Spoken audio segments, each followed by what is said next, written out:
أعوذ بالله من شرور أنفسنا ومن سيئات أعمالنا من يهده الله فلا مضل له ومن يضلل فلا هادي له ونشهد أن لا إله إلا الله وحده لا شريك له وأشهد أن محمدا عبده ورسوله إن الله وملائكته يصلون على النبي يا أيها الذين آمنوا صلوا عليه وسلموا تسليما اللهم صل على سيدنا مولانا محمد وعلى آل سيدنا مولانا وبارك وسلم عليه.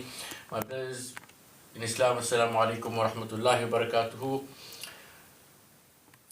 We are embarking on another hadith in kitab imaan from the actual text, mishkaat masabeeh.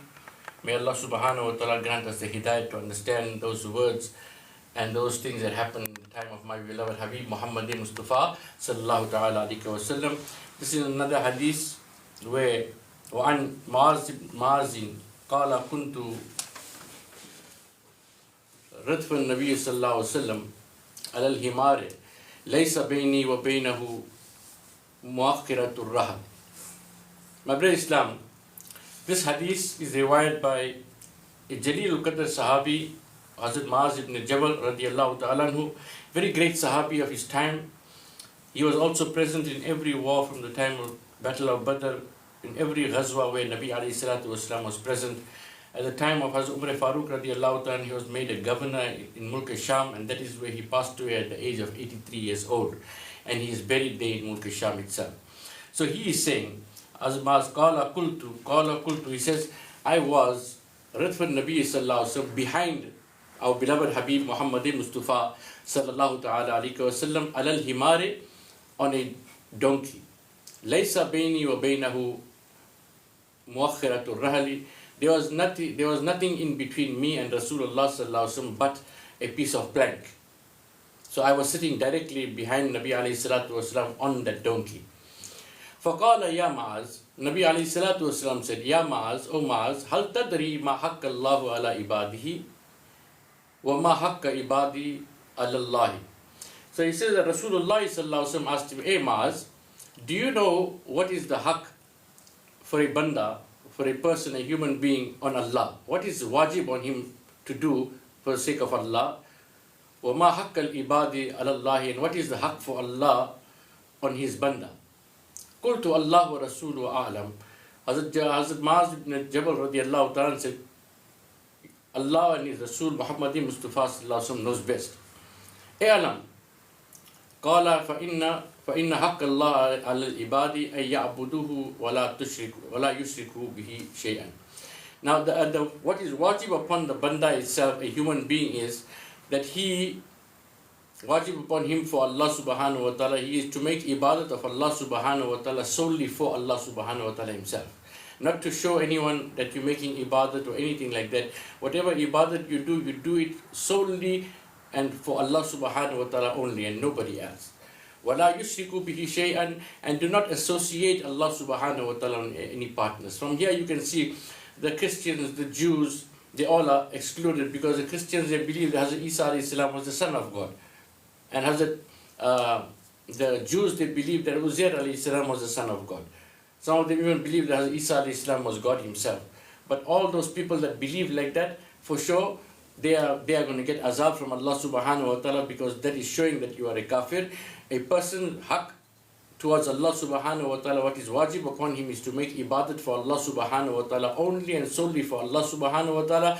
You cannot make ibadat for anyone else. You cannot make ibadat for anyone else besides Allah subhanahu wa ta'ala. وَلَا يُشْرِكُوا بِهِ شَيْئًا, and do not associate anyone with Allah subhanahu wa ta'ala. وَحَقَّ الْإِبَادَ لَلَّهِ, and that which Allah has put upon himself wajib for his banda, أي Allah yu'azzibu man la yushriku bihi shay'an, that he will not give azab to anyone who does not associate any partners with Allah subhanahu wa ta'ala. That means azab he will not give to those people who says that Allah is one and he has no partner. But those that say Allah subhanahu wa ta'ala is Allah subhanahu wa ta'ala is something else besides Allah subhanahu wa ta'ala, they committing shirk, that for sure he will get azab for it. But Allah subhanahu wa ta'ala makes it wajib upon himself that anyone who does not associate anyone with Allah subhanahu wa ta'ala, they will not get azab from Allah. فَقُلْتُ يَا رَسُولُ اللَّهِ صَلَّى اللَّهُ عَلَيْهِ وسلم. Then Hazrat Muaz bin Jabal radiallahu ta'ala said, Ya Rasulullah sallallahu alayhi wa sallam, أَفَلَا أُبَشِّرُ بِهِ النَّاسِ, Must I not give this glad tidings to the people? Qala la tubashiruhum. Do not give them this glad tidings. Fayattakilu, they will have barosa in that, and they will only believe in that. And they will leave all the other things that Allah subhanahu wa ta'ala had made farz upon us. Muttafaqun alayhi hadith. This hadith is mentioned in Bukhari Sharif and in Muslim Sharif. My brother Islam, if we look at this hadith, it is showing that Nabi alayhi salatu wasalam, number one, he's giving answers towards what is your duty as a banda, what is your duty as a human being towards Allah subhanahu wa ta'ala, and that is for sure to believe and make ibadat only for Allah subhanahu wa ta'ala. And ibadat is not made, worship is not made for anyone else besides Allah subhanahu wa ta'ala. That must be very clearly. And the other thing is that you must not associate any partners with Allah subhanahu wa ta'ala. Now, if you do that, that is your haqq. As a banda, as a human being, as a creation of Allah subhanahu wa ta'ala, it is our haqq, our duty to make ibadah to Allah and not associate anyone with Allah subhanahu wa ta'ala. And what is Allah's made farz upon himself, on his banda, on those people that make ibadah to Allah subhanahu wa ta'ala solely for Allah subhanahu wa ta'ala and do not associate partners with Allah subhanahu wa ta'ala. Allah's haqq is that He will not give them azab from now till the day of Qiyamah. Even in Qiyamah, after Qiyamah, He will not give them azab for it. But if they made ibadah to Allah solely for Allah and they did not associate partners with Allah subhanahu wa ta'ala. Now, Hazrat Muaz bin Jabal radiallahu ta'ala, he asked, Ya Rasulullah sallallahu alaihi wasallam, it's a good news. If somebody knows that if you make ibadat only for Allah subhanahu wa ta'ala, don't associate partners with Allah subhanahu wa ta'ala, you're going to go Jannah, you're not going to get azab, you're not going to get punished from Allah subhanahu wa ta'ala, it's a good thing. But Nabi alayhi salatu wasalam said, Ya Maaz, do not say it. Why? Why did he say to Maaz radiallahu ta'ala not to give this glad tidings to the people? Because then they will believe only in this, they only will make ibadah to Allah subhanahu wa ta'ala, and they only will not associate partners with Allah subhanahu wa ta'ala. But what is all those other things that Allah subhanahu wa ta'ala also mentioned we must stay away from? We must not, for example, not consume alcohol, or do not go to the casino, do not sway anyone. Now these things are also haram as well. It also comes in the Quran. So if people hear this here, they will do all the wrong and they will also do this, and they will be saved from the fire of hell. That is why he said, do not say it, number one. Number two, the other reason is that it was still the early days of Islam. And those other hukum, those other orders from Allah subhanahu wa ta'ala were still to come. So if they only believe in this and forget everything else, still they will also get azab for whatever they do wrong. So a person, his azab will come because of his actions. Now this is about your imaan. Now if you believe in this, for sure Allah subhanahu wa ta'ala will not give you azab, number one. Number two, you must not forget about all the other things that is still to come. Don't only believe in that and say that this is Islam, and you live your life like this and you die like this. Then the other thing is that Nabi sallallahu alaihi wasallam said to Hazrat Muaz bin Jabal radiallahu ta'ala, do not say this to the people. But why is it in the hadith? So why did he go against Nabi alayhi salatu wasalam? He did not go against Nabi alayhi salatu wasalam because this order was for the people that time.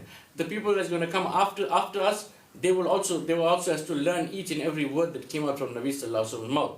So that is why he said it. It is stated, kitman ilm, to hide knowledge is haram also. It's guna for the person. So just before he could leave the dunya, he said that this is what happened between him and his Nabi Muhammad Mustafa sallallahu alaihi wasallam, and he heard it with his own ears. So it doesn't go against any other hadith. May Allah subhanahu wa ta'ala give us the hidayah to understand that for sure our haqq upon Allah subhanahu wa ta'ala is that we must make ibadat solely for Allah subhanahu wa ta'ala and do not associate any partners with Him. And if we do that, Allah subhanahu wa ta'ala will not give us azab. Number two is that Allah subhanahu wa ta'ala's haqq is that He does not give us azab. May Allah subhanahu wa ta'ala give us the hidayah to do that. When we make ibadah to Allah subhanahu wa ta'ala, it must only be for Allah subhanahu wa ta'ala. Do not make sajda for anything and anyone else besides Allah subhanahu wa ta'ala, and do not associate partners with Allah subhanahu wa ta'ala. As we heard in the hadiths before, where Allah subhanahu wa ta'ala says, the people of the dunya, they swear me. They swear me by saying that I have a son. Like the Christians, they say, Jesus is the son of God. And the Jews, they say Hazrat Uzair alayhi salam is the son of God. Now they're swearing Allah subhanahu wa ta'ala, they're giving him azab, they're hurting him in a way. But here you can see clearly, my brother Islam, Allah subhanahu wa ta'ala is saying that our haqq, what is farz upon us is only to make ibadah to Allah subhanahu wa ta'ala solely, because there's nobody else besides Allah subhanahu wa ta'ala as our ilah. And do not associate partners with Allah subhanahu wa ta'ala. You will be making shirk. And this hadith is riwayat in Bukhari and in Muslim. There's absolutely no doubt in the hadith. May Allah subhanahu wa ta'ala give us the hidayah to act upon it. Jazakumullah khair. Ameen. Alhamdulillahi Rabbil Alameen wal akibatul muttaqeen. والصلاة والسلام على رسوله محمد وعلى آله وأصحابه أجمعين. يا رسول الله انظر حالنا، يا حبيب الله اسمع قولنا، إننا في بحر غم مغرق، خذ يدي سحل لنا أشكالنا. اللهم ربنا آتنا في الدنيا حسنة وفي الآخرة حسنة وقنا عذاب النار وقنا عذاب القبر وقنا عذاب الحشر وقنا عذاب الدين. اللهم تقبل هذه درس حديث في مشكات المصابيح في ghulestaana muhayyuddeen ببركة سيد الدين شاه صاحب دام بركاتهم العالية. إن الله وملائكته يصلون على النبي يا أيها الذين آمنوا صلوا عليه وسلموا تسليما. اللهم صل على سيدنا مولانا محمد وعلى آل سيدنا مولانا وبارك وسلم. جزاكم الله.